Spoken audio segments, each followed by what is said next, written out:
Welcome back to my series on chess opening theory. In this video, I'll be taking a look at some of the move 5 sidelines, in particular the Queen G4 sideline in the Mainline Winawer Variation of the French defense.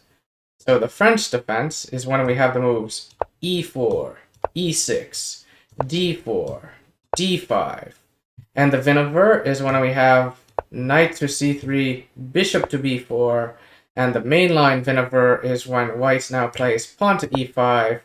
And here there are a number of choices for black, but the main line is pawn to c5, striking at the center.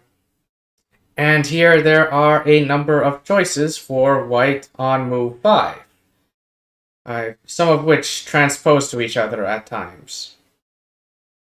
So normally, white will play pawn to a3, and we'll play bishop takes c3, pawn takes c3, knight e7, stuff like that.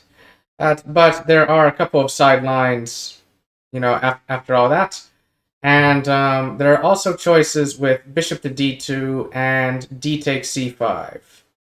In this video, we'll be looking at queen to g4, which is not very good, but there are some tricks and traps that you have to know about. And there have been other moves played in this position, but they are also not very good. Like, knight to f3 is a perfectly okay move, but it doesn't have any independent value. Like, knight to f3, basically, white will generally play one of these, or like basically something afterwards that is just a different line from knight to f3, so knight to f3 isn't anything special, isn't anything to worry about, it's just a different move order. And then g3 was played once, but it doesn't make any sense. You just take, knight to c6, bishop to b5, pinning the knight, which was hitting the queen, like the knight was defending the bishop on b4. You go queen to a5, applying pressure here, and also threatening to take this bishop. Bishop takes, pawn takes, bishop to d2 to avoid doubled pawns here, pawn to c5, queen to g4. And then here, the best move for black is king to f8, but I like just going knight to e7. Also perfectly playable. Queen takes g7, rook g8. This is perfectly fine position for black. Even if white does not take the pawn, it's perfectly fine for black. So g3, very rare. Doesn't really have much point to it, especially if the bishop's going to end up getting traded away anyway. It's a very silly move. Not going to find a game on it because it's not challenging. And then back in this position, bishop to b5 check is also silly. You just play bishop to d7 and try to trade away the bishops. White really should probably move their bishop back, and basically gave you this move, bishop to d7, for free. So that's not really a challenging move. And then another move that has been played a very small number of times is bishop to e3, but you just take, and if he takes back with the bishop, you just play knight c6. And what is this silly guy doing here? Like, you just show the engine evaluation, just black is already slightly better. So, this video, I'm just going to try to knock queen g4 out of the park, in addition to all these other, very silly sidelines. I think you call bad sidelines off lines, because they're kind of off. So anyway, queen to g4, or not a great move. Move basically threatening this pawn over here. We can just kind of play as normal, just play knight to e7. And here, if white were to play pawn to a3, we could just play bishop takes c3 check, b takes c3, and then maybe c takes d4 or queen c7, and translates to the typical, poison pawn variation in the Winawer.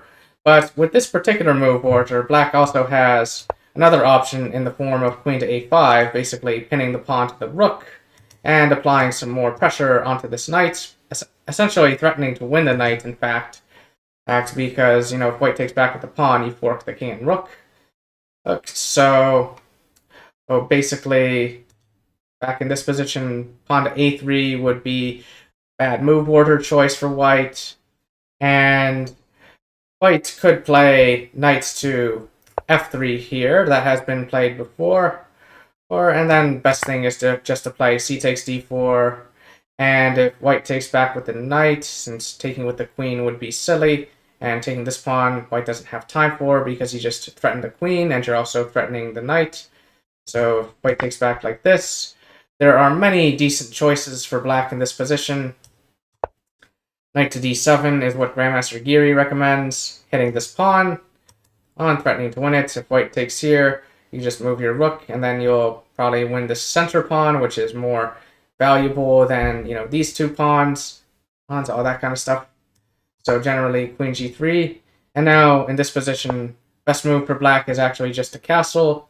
It kind of looks like white might have ideas of bishop to h6, but white actually doesn't, because this is actually just a very bad move. Just knight g6, and, either this pawn falls, or we're going to have some fun stuff going on over here. So bishop to h6 is not really a playable move. And this position has never been reached before, but it's, looks kind of interesting, but I doubt that anyone's really going to play it, since, especially at high levels, just because things are very equal here. Things are very okay. Instead, a much more critical line, which has been played, but which is actually pretty dubious, is for white to now take this pawn. Magnus Carlsen actually once played this against Vasyl Ivanchuk in 2011, and here, best thing to do is just to play rook g8, just save your rook. And in the Ivanchuk game, white played the move queen takes h7, and unfortunately, Grandmaster Ivanchuk did not react in the completely accurate way. He still managed to win that game, but the most accurate way to react to this is to take on d4, and if pawn a3, queen a5, if a takes b4, you take this rook, and then basically you're threatening both this bishop and this knight, so white is forced to play the very passive move, knight ce2, and then black is up in exchange, and in terms of development, black is not really behind development. In fact, you could argue that this rook is kind of developed in a way, and there's still some stuff to know, many players with both sides actually go wrong here. They don't really find the best plan because they're probably just improvising. They probably haven't really prepped this line. But an interesting idea covered by Grandmaster Geary is to play pawn to a5, threaten this pawn. Maybe, what's it called? Is it threatening the pawn? Actually, part of the idea is to get the rook into the game as well. Very messy engine-like stuff. After this, play knight b4 with more threats over here, threatening to take this, threatening to go here and apply pressure to the bishop. And if white plays knight fd4 to, put the knight on b3, hit the queen and defend the bishop, you can play pawn to a4, stopping that, and probably continuing with knight to a2. Maybe trading some pieces, maybe getting closer to an endgame where the exchange that you're up, will mean a lot more. But this is not what's going to happen in the game in this video. In fact, I'm going to be covering a line that Grandmaster Geary did not cover. I'm going to be talking a bit about an important trick, an important trap, an important little dynamic, a little subtlety to know about. Because it's actually better for white to play queen to h6 here, not to play queen takes h7. Because this little trick with c takes d4, a3, and now queen to a5, this is not good. This is not actually good. White actually gets plenty of compensation if you try this now. After a takes b4, queen takes a1, suddenly you might notice that white does not have to play the very passive knight ce2.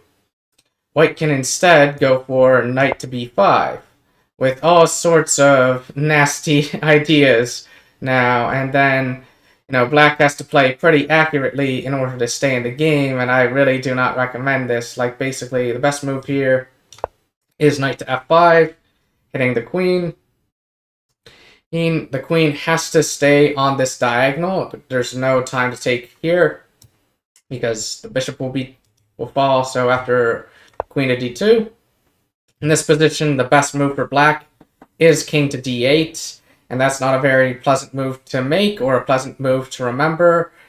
Like, it looks like knight a6 might be able to protect against this threat, but basically what white will do is they'll play h3 and then g4 and get their knight onto d6. Be very annoying. You'll lose your castling rights anyway. That's no fun. And so yeah, I do not recommend going into this line. Like, even though I think it's not even equal. It just, the engine gives white a very nice edge in all of this. Like, even if we go all the way back here to queen a5, a takes b4, queen takes a1, like, this is just not a good line for black. So the thing to pay attention to is whether white took on h7 or played queen to h6, which adds a defender to this bishop. That's why that line is possible for white, why white is able to play their knight to b5 and get all nasty. So instead, if white does do this, the correct way to react is c takes d4, pawn to a3, and then drop the bishop back. Like bishop to a5. White wants to save their knight, so white plays pawn to b4, still attacking the bishop. Play bishop to c7, hitting this pawn. The knight is still under attack. Knight to b5, and now here, you could, in theory, play bishop takes e5.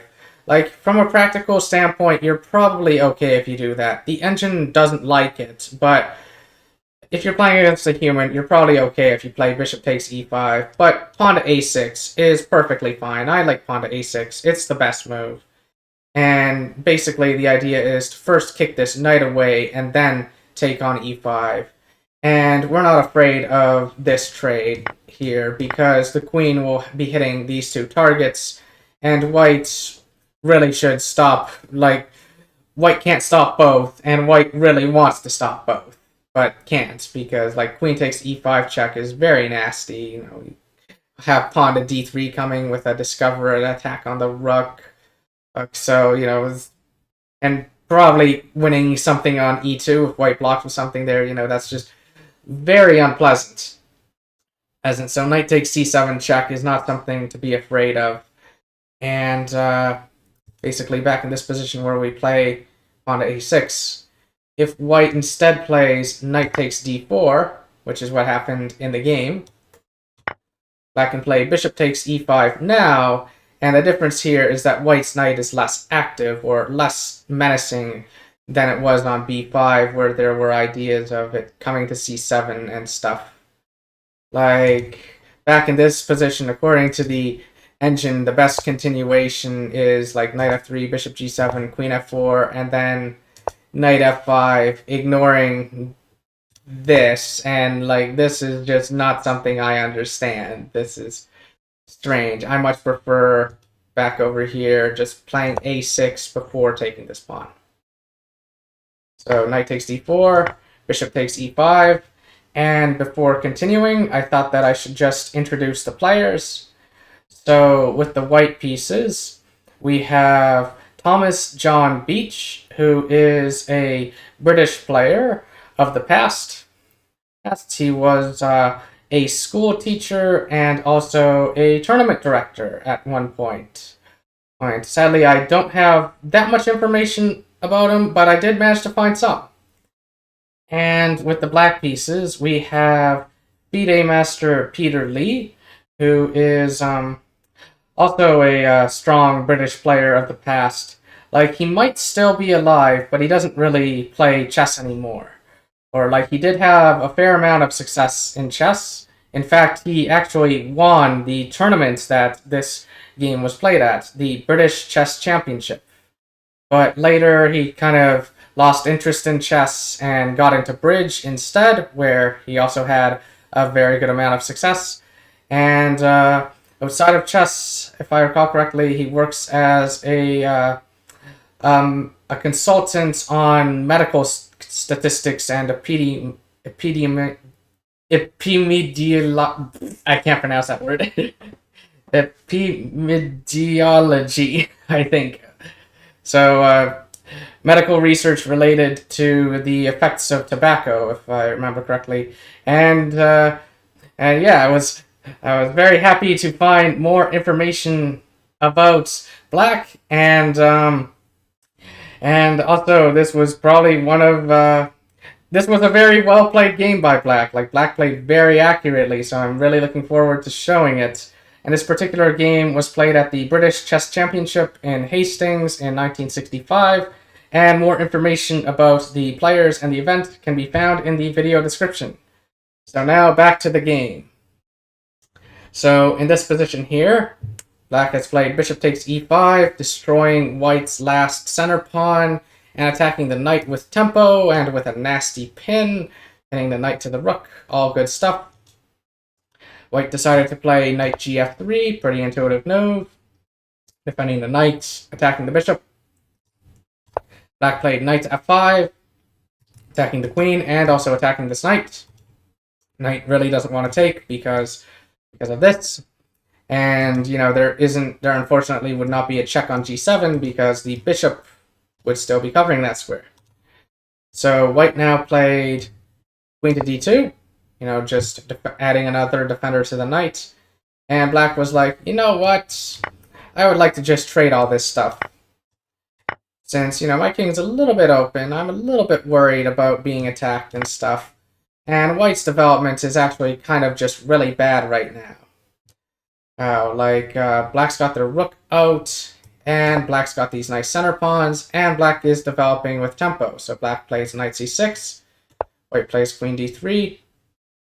If White goes for queen c3, keeping the queen on this diagonal, well, then Black can just play pawn to e5, taking the center, having both pawns in the center. This is usually something you're quite happy to have. Black is going to eventually do that anyway, but White played queen d3, which kind of blocks this bishop, but it's really hard to play White's side now. Queen to f6, rook b1, moving the rook because it was attacked, pawn to e5, and in this position, White took the pawn on d5, which is fairly intuitive, but it was not a good move. Instead, the engine wants some chaos after queen takes h7, rook g4, pawn to h4, bishop to f5. It's important to note the queen cannot come to either of these squares. They're both covered, so there's no ideas of picking up this guy with a check. So bishop to g5, bishop takes h7, bishop takes f6, rook e4 check, king d1, rook f4, bishop g5, rook takes f2, and then maybe rook b2, bishop e4. And Black is still very much better off here. Here, Black is quite happy. Even though White has the two bishops, Black's pieces are just very active, very happy. These pieces just look very silly.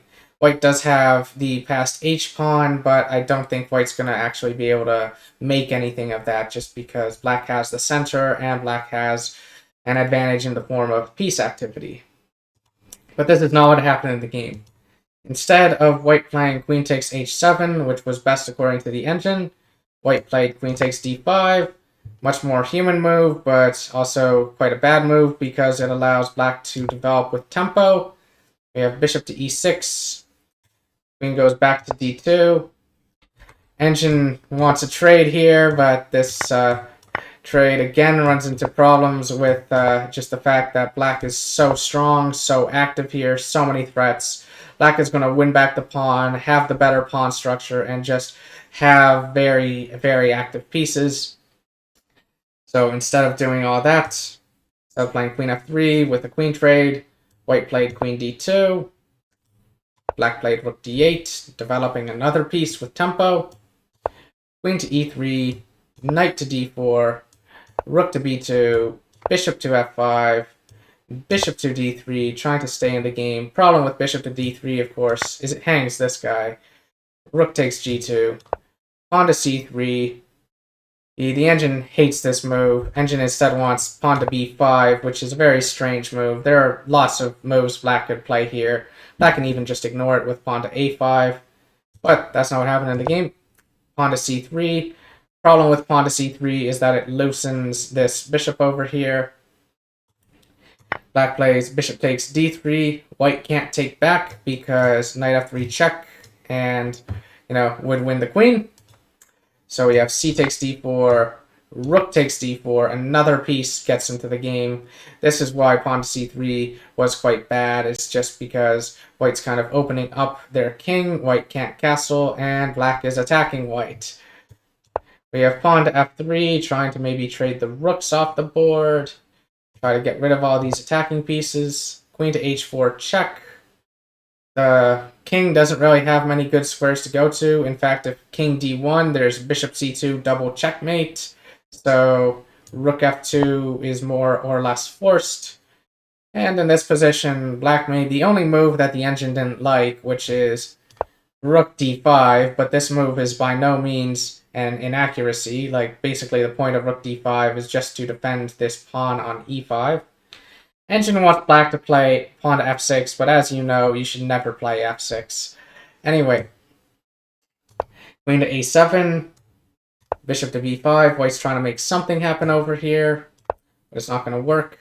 Queen to b8 check, king to e7. Here it looks like white can play queen takes b7 check, but that's not any good. The problem is that the rook on f2 needs white's attention, so black can play rook to d7, counterattacking the queen and still applying pressure here. If white tries to save their rook, there's rook takes f2, queen takes, and then rook d1 check. This will win the queen. Like, there might be other ways to win, but this is just very straightforward, very simple. So instead of that, white now played queen to c7 check with the idea that if black now blocks, white can take this pawn. But black doesn't have to block. Black plays king to e6. We have bishop to e3, rook to d7, queen to c8, rook takes f2, bishop takes f2, queen to f4, queen to c3, rook to d3, queen c8 check, bishop to d7, and in this position, white made kind of their final move. Queen takes b7, double question mark, although honestly, white's moves were numbered, if you know what I mean. Like, it's very, very hard for white to hang on to stay in the game. Black's aggression is just very strong. And if you want, you can pause the video and try to figure out what black now did. There's kind of a very strong hint in the evaluation bar. It's black to move with a forced mate in 4. So I will reveal the checkmate in 3, 2, 1. So in the game, black played the move queen to c1 check, and white probably saw the mate and just resigned. But the game could have continued king to e2, only move, rook d2 check, forcing the king down again. King to e3, only move. Queen to c3 check, forcing the king down again. King to e4, only move. And then here, rook d4 would lose your rook to the bishop, but you have queen d3, and that would be checkmate. And yeah, this was a very well played game by black. A very nice and instructive game on, this kind of dubious move 5 queen g4 line. I hope that you enjoyed. Until next time, be sure to like, comment, subscribe. Bye for now.